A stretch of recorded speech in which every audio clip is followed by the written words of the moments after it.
إن الحمد لله نحمده ونستعينه ونستغفره ونعوذ بالله من شرور أنفسنا ومن سيئات أعمالنا.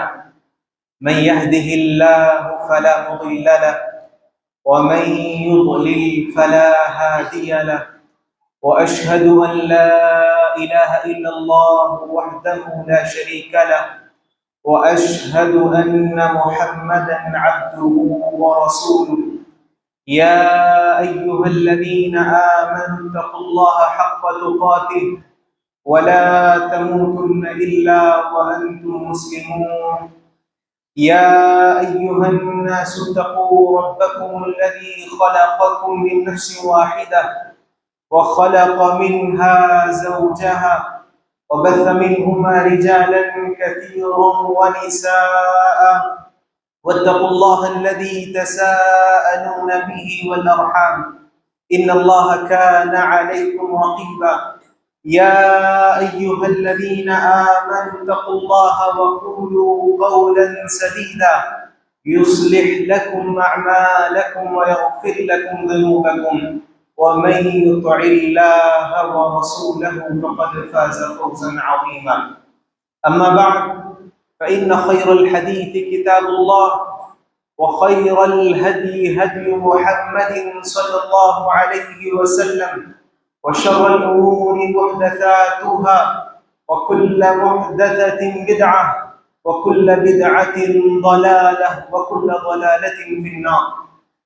فأعوذ بالله السميع العليم من الشيطان الرجيم من همزه ونفخه ونفسه. بسم الله الرحمن الرحيم.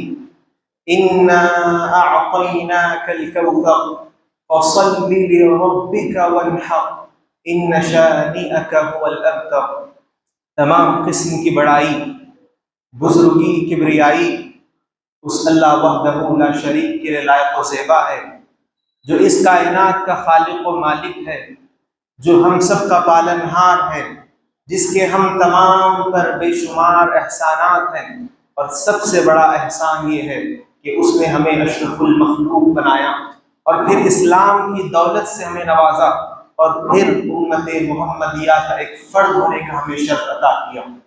ثانیاً درود و سلام نازل ہو اس ہستی اقدس و مقدس پر جن کا نام نامی اسم گرامی محمد رسول اللہ صلی اللہ علیہ وسلم.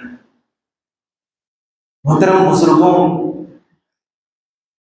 عزیز نوجوانوں اور بچوں، پردہ نشین خواتین اسلام، آپ سب جانتے ہیں کہ ہم عشرہ ذی الحجہ کے بابرکت ایام سے گزر رہے ہیں. اللہ رب العالمین نے بڑی عظمتیں اور بڑی منزلتیں اس عشرے میں جمع کر دی ہیں.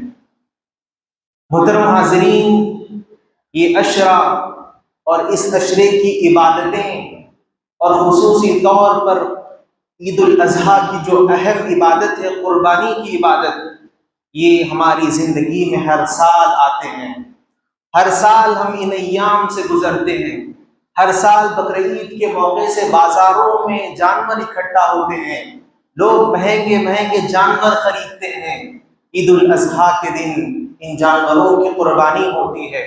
لوگ ان جانوروں کا گوشت تقسیم کرتے ہیں، گھر میں ان جانوروں کا گوشت بناتے ہیں، انہیں کھاتے ہیں اور عید کو مناتے ہیں، عید کی خوشیاں مناتے ہیں. یہ معاملات، یہ نظام ہر سال ہماری زندگی میں آتا ہے. ہر سال یہ چیزیں ہم انجام دیتے ہیں. لیکن آج میں آپ سے سوال کرنے آیا ہوں کہ بتلائیے کہ کیا عید الاضحیٰ کا پیغام یہی ہے؟ کیا عید الاضحیٰ کا مطلب یہی ہے کہ بس ہم جانور کی قربانی کر دیں اور جانور کا گوشت کھائیں اور لوگوں کو کھلائیں؟ کیا یہی قربانی کا حاصل ہے؟ قربانی کی عبادت سے کیا ہماری زندگیوں میں کوئی تبدیلی رونما ہوتی ہے؟ کیا ہمارے اخلاق میں کوئی سدھار پیدا ہوتا ہے؟ کیا ہمارے معاشرے میں کوئی بہتری آتی ہے؟ کیا ہماری نمازوں کی پابندی میں اضافہ ہوتا ہے؟ کیا ہمارے خشوع و خضوع اور اللہ کے تقوی میں اضافہ ہوتا ہے؟ یہ سارے سوال ہیں جو آج ہمیں اپنے آپ سے کرنے ہیں. محترم حاضرین جمعہ، ہمارا المیہ یہ ہے کہ ہم نے قربانی کو ایک رسم بنا دیا ہے۔ قربانی جبکہ ایک عبادت ہے، ایک بڑا فلسفہ ہے، قربانی کی ایک بڑی روح ہے، لیکن ہم نے اس کی روح کو نہیں سمجھا، ہم نے اس کے فلسفے کو نہیں سمجھا، ہم نے اس عبادت کی مقصدیت کو نہیں جانا، اس لیے یہ عبادت ہمارے نزدیک بس ایک رسم کی حیثیت بن کر رہ چکی۔ ہر سال ہم اس عبادت کو انجام دیتے ہیں، لیکن ہماری زندگیوں میں کوئی بدلاؤ، کوئی انقلاب برپا نہیں ہوتا۔ محترم حاضرین جمعہ، آج ہم قربانی کے فلسفے کو جانیں گے، قربانی کی جو روح ہے ہم اس کو جانیں گے، قربانی کے ذریعے اللہ رب العالمین ہم سے کیا چاہتے ہیں ہم اس کو پہچانیں گے۔ ابراہیم علیہ السلام نے دیکھیے، جب اللہ رب العالمین کے حکم سے اپنے بیٹے کی گردن پر چھری رکھی اور چھری چلانے کے لیے تیار ہو گئے، اللہ رب العالمین نے آسمان سے وحی نازل فرمائی، فَلَمَّا أَسْلَمَا وَتَلَّهُ لِلْجَبِينِ۔ اللہ نے کہا کہ جب ابراہیم اور اسماعیل نے اپنی گردنیں جھکا دی، قَدْ صَدَّقْتَ الرُّؤْيَا، کہ اے ابراہیم آپ نے اپنا خواب سچ کر دکھلایا۔ اللہ نے یہ نہیں کہا کہ ابراہیم آپ نے اپنے بیٹے کی قربانی کر دی، اللہ رب العالمین کو اسماعیل کی گردن نہیں چاہیے تھی، اللہ رب العالمین کو اسماعیل کا خون نہیں چاہیے تھا، اللہ رب العالمین کو اسماعیل کی قربانی نہیں چاہیے تھی، اللہ رب العالمین کو ابراہیم کے دل میں جو محبت ہے اس محبت کی قربانی چاہیے تھی، اللہ رب العالمین کو ابراہیم کے دل میں جو اسماعیل کی آرزویں اور امیدیں ہیں، اللہ رب العالمین کو ان آرزوؤں اور امیدوں کی قربانی چاہیے تھی۔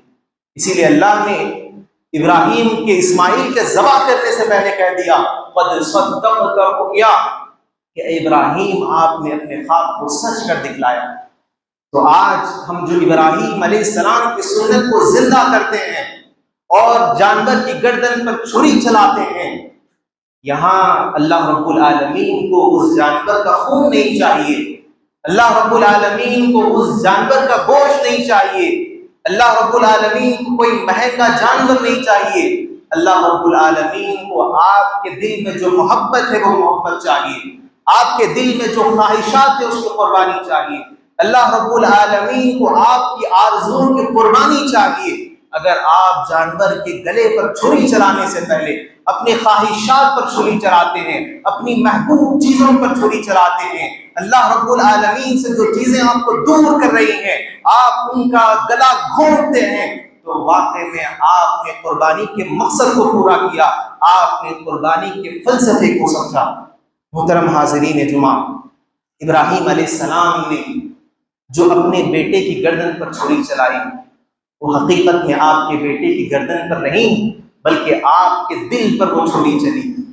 ابراہیم علیہ السلام نے گویا اپنے دل پر چھری چلائی، ابراہیم علیہ السلام نے گویا اپنے آپ کو اللہ رب العالمین کے آگے قربان کیا اور یہ پیغام دیا کہ اے اللہ تجھ سے زیادہ اس دنیا میں مجھے کوئی چیز محبوب نہیں ہے، اے اللہ تیرے حکم سے زیادہ میرے لیے اس دنیا میں کوئی چیز اہم نہیں ہے، اے اللہ میں اپنا سب کچھ تیرے لیے قربان کرنے کے لیے تیار ہوں۔ محترم حاضرین، یہ کیسا گھرانہ تھا، ایک کیسا اونچا گھرانہ تھا کہ جہاں ایک باپ ایک خواب کی بنیاد پر اپنی اولاد کے گلے پر چھری چلانے کے لیے تیار ہو گیا، ایک بیٹا اپنے باپ کی فرما برداری میں اپنے گلے کو اللہ کے آگے اپنے باپ کے سامنے پیش کر دیتا ہے، ایک ماں کی زبان پر کوئی شکایت نہیں ہوتی۔ یہ کیسا اونچا گھرانہ تھا، ان کے دلوں میں اللہ کی کیسی محبت تھی، یہ حقیقت میں ابراہیم کی اپنے رب سے محبت تھی، یہ حضرت حاجرہ علیہ السلام کا اللہ پر بھروسہ تھا، اللہ رب العالمین کی فرما برداری کا جذبہ تھا، یہ اسماعیل علیہ السلام کے اپنے والدین سے فرما برداری کا اعلیٰ مظہر تھا۔ ذرا آج میں آپ سے سوال کرتا ہوں کہ بتلائیے کہ اگر اللہ رب العالمین کل آپ سے ان جانوروں کے بجائے آپ کی محبوب چیزوں کی قربانی مانگ لے، اللہ رب العالمین یہ کہے کہ مجھے اب ان جانوروں کی قربانی نہیں چاہیے، مجھے تمہاری محبوب چیزوں کی قربانی چاہیے، کیا آپ اپنی محبوب چیزیں ابراہیم علیہ السلام کی طرح اللہ کی راہ میں قربان کرنے کے لیے تیار ہیں؟ کہ اللہ کے ایک حکم پر آپ اللہ کے آگے سب کچھ اپنا لٹا دیں گے؟ یہ اپنے آپ سے سوال کیجیے اور اپنے آپ کو اس کا جواب دیجیے اور دل کی گہرائیوں میں ٹٹولیے، کیا واقعی میں آپ کے دلوں میں ابراہیم جیسا ایمان موجود ہے؟ کیا آپ کے دلوں میں اللہ کی ویسی محبت موجود ہے جیسی محبت ابراہیم علیہ السلام کے دل میں موجود تھی؟ کیا آپ کا گھرانہ ویسا گھرانہ ہے جیسا ابراہیم علیہ السلام کا گھرانہ تھا؟ اس سارے گھرانے نے اللہ کے ایک حکم پر اپنا سب کچھ قربان کر دیا۔ یہ سوال آج اپنے آپ سے کیجیے، اگر اس کا جواب ہاں ہے، آپ اللہ کی راہ میں سب کچھ قربان کر سکتے ہیں۔ دنیا کی کوئی محبت، کوئی چیز ایسی نہیں ہے جو اللہ کی محبت سے آگے ہو، جو اللہ کے راہ میں قربان کرنے سے آپ کو روکے، تو واقعی معنوں میں آپ سچے مسلمان ہیں۔ اگر ایسا نہیں ہے، اگر آپ کے دل میں اللہ کی محبت سے بڑھ کر کچھ اور چیز بھی ہے، اگر آپ کے دلوں میں اللہ رب العالمین کے حکم سے بڑھ کر کسی اور کا حکم ہے، تو آپ سچے معنوں میں مسلمان نہیں ہیں۔ آپ کے دلوں میں سچے معنوں میں ویسا ایمان موجود نہیں ہے جیسا ایمان کہ اللہ رب العالمین کو اپنے بندوں سے مطلوب ہے۔ محترم سامعین، اللہ رب العالمین آج ہم سے اپنی اولاد کی قربانی نہیں مانگتا۔ اللہ رب العالمین ہم سے ہمارا وقت مانگتا ہے کہ میرے بندوں، تم میری نماز قائم کرنے کے لیے اپنا وقت نکالو۔ اللہ رب العالمین ہم سے ہمارا مال طلب کرتے ہیں کہ میرے بندوں، تم میرے لیے زکوٰۃ نکالو، تم صدقہ و خیرات کرو، اللہ کے غریب بندوں کے کام آؤ۔ اللہ رب العالمین ہم سے ہمارا دل مانگتے ہیں کہ اے میرے بندوں، تمہارے دلوں میں سب سے زیادہ اللہ کی محبت ہونی چاہیے۔ اللہ رب العالمین ہم سے ہمارا نفس مانگتے ہیں کہ اے میرے بندوں، تمہارے خواہشات پر میرا کنٹرول ہونا چاہیے، تمہارے خواہشات میرے احکام کے تابع ہونے چاہیے۔ یہ اللہ رب العالمین آج ہم سے مانگتے ہیں۔ اگر ہم ان ساری چیزوں کو اللہ رب العالمین کے آگے سرنڈر کرنے کے لیے، اللہ رب العالمین کے آگے ان ساری چیزوں کو ڈال دینے کے لیے، قربان کر دینے کے لیے تیار ہیں، تو پھر ہم نے ابراہیم علیہ السلام کی اس سنت کو واقعی ماننے میں زندہ کیا۔ ابراہیم علیہ السلام نے جو قربانی کی روح پیش کی تھی، ہم نے اس روح کو پا لیا۔ محترم حاضرین، آپ جانتے ہیں کہ ملک میں کتنے فتنے رونما ہیں، لوگوں کے سامنے کتنی آزمائشیں ہیں، دین کے نام پر کیا کیا کام ہو رہے ہیں۔ ابراہیم علیہ السلام نے جو خواب دیکھا تھا، یہ سچا خواب تھا، یہ خواب اللہ کی جانب سے تھا، اور آپ جانتے ہیں کہ انبیاء کا خواب وحی کی حیثیت رکھتا ہے۔ لیکن آپ جانتے ہیں ایک نمونہ جو کل پرسوں دہلی میں پیدا ہوا، دلی میں اس نے یہ دعویٰ کیا کہ میں نے خواب دیکھا ہے کہ اللہ رب العالمین نے مجھے بادشاہت سے سرفراز کر دیا، اللہ رب العالمین نے مجھے خلافت سے نواز دیا۔ یہ ایسے لوگ ہیں جو جاہل ہیں، جو شیطان کے پالتو ہیں، اور یہ امت مسلمہ میں انتشار اور مسلمانوں کو بہکانے کا ذریعہ ہے۔ لہٰذا ایسے لوگوں سے آگاہ رہیے، علم سچے علماء سے حاصل کیجیے، ربانی علماء سے حاصل کیجیے، اور ایسے لوگوں سے اپنے آپ کو ہمیشہ محفوظ رکھیے۔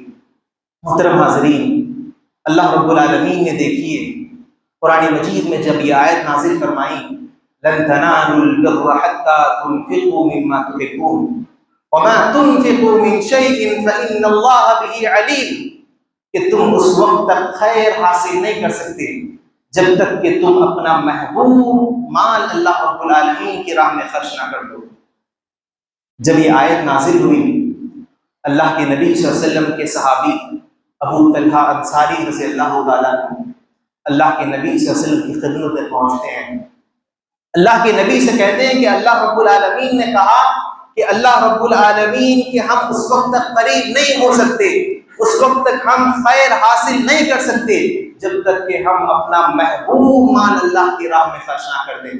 اے اللہ کے نبی، میرا سب سے جو محبوب مال ہے، میرا یہ باغ ہے جس کا نام بیروحہ ہے، اور جو مسجد نبوی کے سامنے ہے، جس کی بڑی مالیت ہے، اور اس کی سب سے بڑی بات یہ ہے کہ اللہ کے نبی صلی اللہ علیہ وسلم کائنات کے سردار اس باغ میں تشریف لاتے ہیں اور آپ اپنا وقت یہاں گزارتے ہیں۔ اے اللہ کے نبی، یہ میرا سب سے محبوب مال ہے، میں اس کو اللہ کی راہ میں خرچ کرتا ہوں، میں اس کو اللہ کی راہ میں قربان کرتا ہوں۔ یہ حضرت ابو طلحہ رضی اللہ تعالیٰ عنہ کا امتحان تھا، آپ کا ایک جذبہ تھا کہ آپ نے کہا کہ میں اللہ کی راہ میں اپنا سب سے قیمتی مال صرف کروں گا۔ محترم سامعین، قربانی کی جو عبادت ہے یہ کوئی عام رسم نہیں ہے، یہ ایک عبادت ہے، ایک ایسی عبادت جو اپنے اندر ایک معنی رکھتی ہے، ایک مقصد اس عبادت میں مضمر ہے، اور ہمیں چاہیے کہ ہم اس مقصد کو سمجھیں، اس مقصد کا ہم اندازہ لگائیں، اور اپنے آپ کو، اپنا سب کچھ، اپنا محبوب مال اللہ کی راہ میں قربان کرنے کے لیے ہم ہمیشہ تیار رہیں۔ یہ بات یاد رکھیے کہ جو لوگ اللہ کی راہ میں قربان ہونے کے لیے تیار رہتے ہیں، جو لوگ اپنا سب کچھ اللہ رب العالمین کے لیے نچھاور کر دیتے ہیں، اللہ رب العالمین ایسے لوگوں کو سربلندی نصیب فرماتے ہیں، اونچے مقامات اللہ رب العالمین ایسے لوگوں کو عطا فرماتے ہیں۔ اللہ رب العالمین نے ابراہیم علیہ السلام نے جب اتنی بڑی قربانی پیش کی، اپنے آپ کو اللہ کے آگے قربان کر دیا، تو اللہ رب العالمین نے کہا وَتَرَكْنَا عَلَيْهِ فِي الْآخِرِينَ سَلَامٌ عَلَىٰ إِبْرَاهِيمَ إِنَّا كَذَلِكَ نَجْزِي الْمُحْسِنِينَ، کہ ہم نے ابراہیم کے ذکر خیر کو ہمیشہ کے لیے باقی رکھ دیا، اور ابراہیم پر سلامتی ہو، اور ہم محسنوں کو ایسا ہی بدلہ دیتے ہیں۔ جو لوگ اللہ کی راہ میں قربان ہونے کے لیے تیار ہوتے ہیں، اللہ رب العالمین ان کے نام کو زندہ جاوید کر دیتے ہیں، ہمیشہ دنیا انہیں یاد رکھتی ہے۔ وَوَهَبْنَا لَهُم مِّن رَّحْمَتِنَا وَجَعَلْنَا لَهُمْ لِسَانَ صِدْقٍ عَلِيًّا، کہ ہم نے ان لوگوں کو اپنی رحمتوں سے نوازا، اور ہم نے ان کا ذکر خیر بعد میں آنے والوں میں جاری کر دیا۔ اور آپ جانتے ہیں ابراہیم علیہ السلام وہ واحد نبی ہے کہ ہر مذہب کے لوگ انہیں اپنا پیشوا مانتے ہیں۔ یہودی کہتے ہیں کہ ابراہیم علیہ السلام ہمارے رہنما ہیں، عیسائی کہتے ہیں کہ ابراہیم علیہ السلام ہمارے ہیں، اور مسلمان کہتے ہیں کہ ابراہیم علیہ السلام ہمارے نبی ہیں۔ یہ ابراہیم علیہ السلام کو اللہ رب العالمین نے فضیلت عطا کی، اللہ رب العالمین نے آپ کے قربانی کے نتیجے میں، آپ کے کردار کے نتیجے میں ساری دنیا کے لوگوں میں اللہ نے آپ کی محبت ڈال دی، ساری دنیا کے لوگ ابراہیم علیہ السلام سے محبت کرنے لگے۔ محترم حاضرین جمعہ، یہ قربانی کا مقصد ہے، یہ قربانی کا حاصل ہے، یہ قربانی کا فلسفہ ہے۔ قربانی کی یہ عبادت ہم سے کیا چاہتی ہے؟ قربانی کی اس عبادت کے ذریعے اللہ رب العالمین کن چیزوں کو ہمارے اندر پیدا کرنا چاہتے ہیں؟ قربانی کے ذریعے ہماری زندگیوں میں کیا بدلاؤ اللہ رب العالمین دیکھنا چاہتے ہیں؟ سب سے پہلی چیز جو قربانی کے ذریعے اللہ رب العالمین ہمارے اندر پیدا کرنا چاہتے ہیں وہ ہے تقویٰ۔ تقویٰ آپ جانتے ہیں یہ ساری عبادتوں کا حاصل ہے۔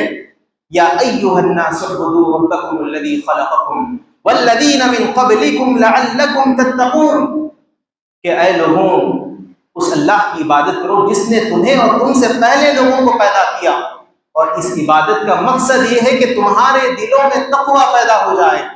آپ شریعت کی ساری عبادتوں کا جائزہ لیجیے، ہر عبادت کا مقصد آپ کو تقویٰ نظر آئے گا۔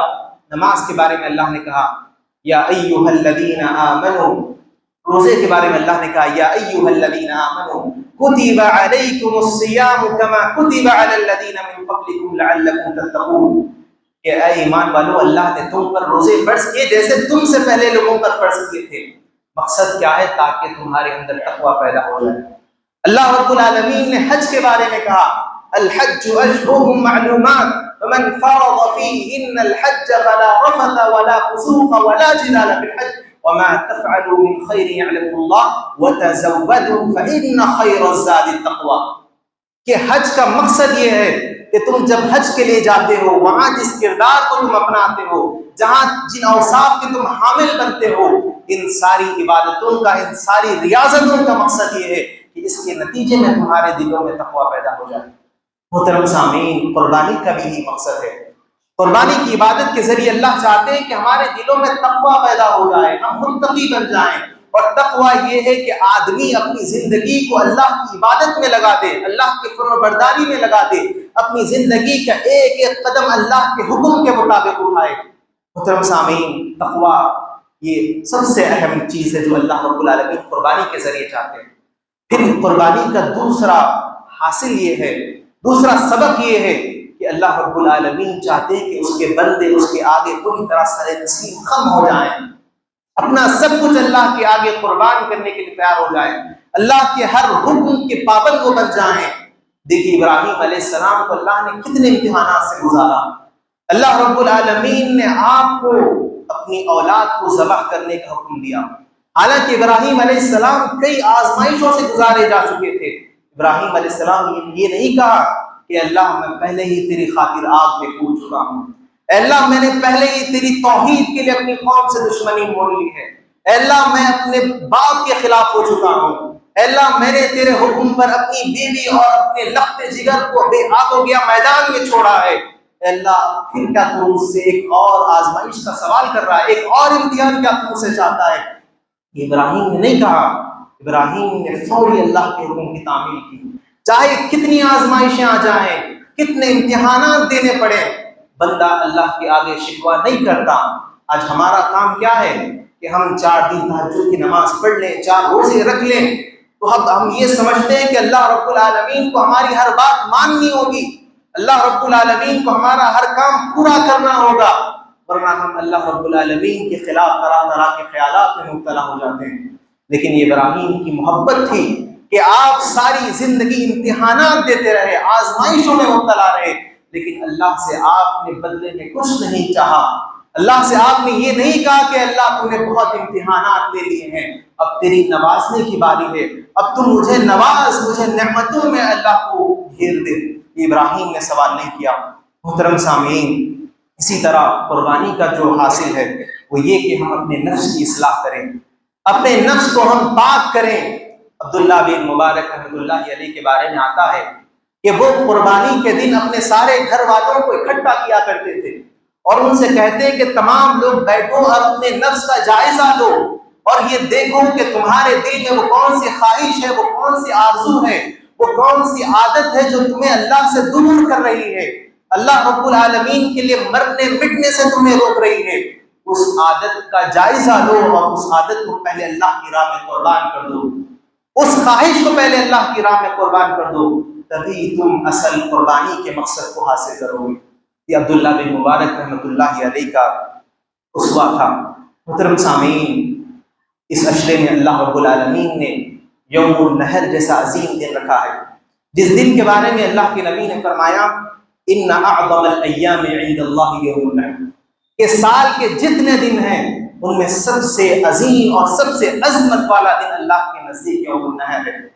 اور اللہ کے نبی نے فرمایا کہ اس افضل دن میں جو سب سے افضل عبادت ہے وہ اللہ رب العالمین کے نزدیک خون بہانا ہے، یعنی جانور کی قربانی کرنی ہے۔ اور یہ قربانی کی عبادت اتنی افضل اور اتنی اعظم ہے کہ اللہ کے نبی نے فرمایا کہ جانور کا خون زمین پر گرنے سے پہلے اللہ رب العالمین اجر سے نواز دیتے ہیں۔ اور پھر اللہ کے نبی نے کہا کہ اتنا اجر اللہ رب العالمین دیتے ہیں کہ جانور کے ایک ایک بال پر اللہ رب العالمین اپنے بندوں کے لیے نیکیاں لکھتے چلے جاتے ہیں۔ محترم سامعین، یہ قربانی کی عظمت ہے، یہ قربانی ابراہیم علیہ السلام کی وہ عظیم قربانی کی یاد ہے کہ جو آج ہر مسلمان اپنے دل میں زندہ کرتا ہے اور ابراہیم علیہ السلام کی اس سنت کو دوبارہ انجام دیتا ہے۔ محترم حاضرین، عید الاضحیٰ یہ مسلمانوں کی ایک عید کا دن ہے، اور آپ جانتے ہیں کہ مسلمانوں کی بہت کم عیدیں ہیں، 2 عید ہیں جو اسلام نے مسلمانوں کو عطا کی ہیں، اور ان عیدوں میں مسلمانوں کی ذمہ داری بنتی ہے کہ وہ ان عیدوں کو صحیح طور پر انجام دیں۔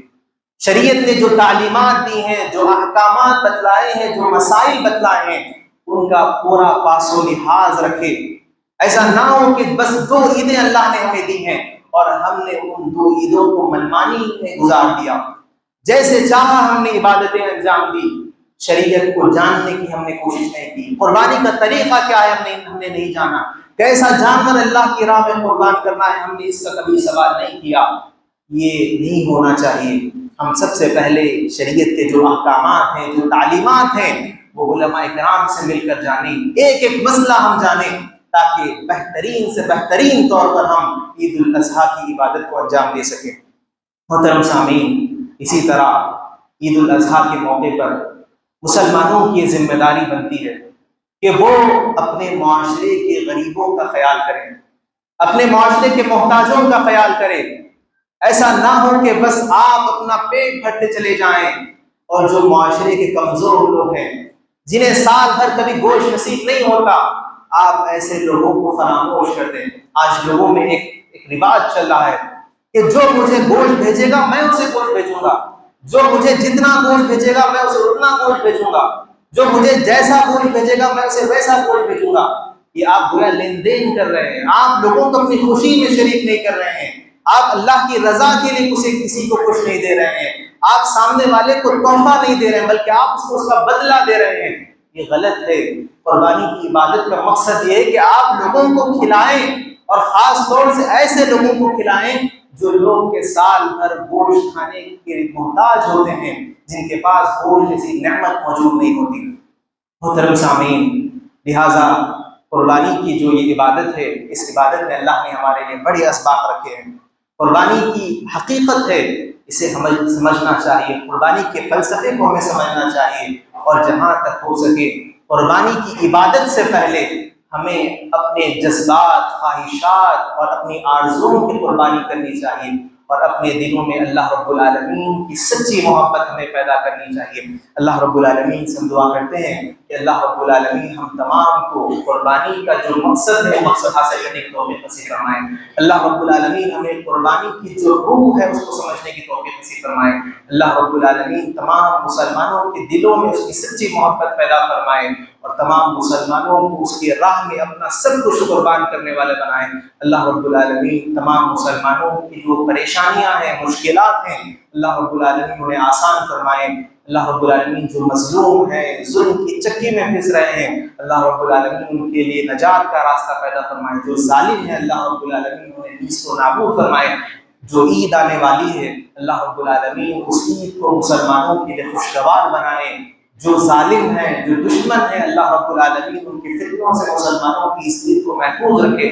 جو حجاج کرام حج کے لیے گئے ہوئے ہیں اللہ رب العالمین ان کا حج آسان فرمائے۔ حج کی جو برکتیں ہیں، جو سعادتیں ہیں اللہ رب العالمین انہیں نصیب فرمائے، اور ہم سب کو اللہ رب العالمین اس عظیم عبادت کا موقع نصیب فرمائے۔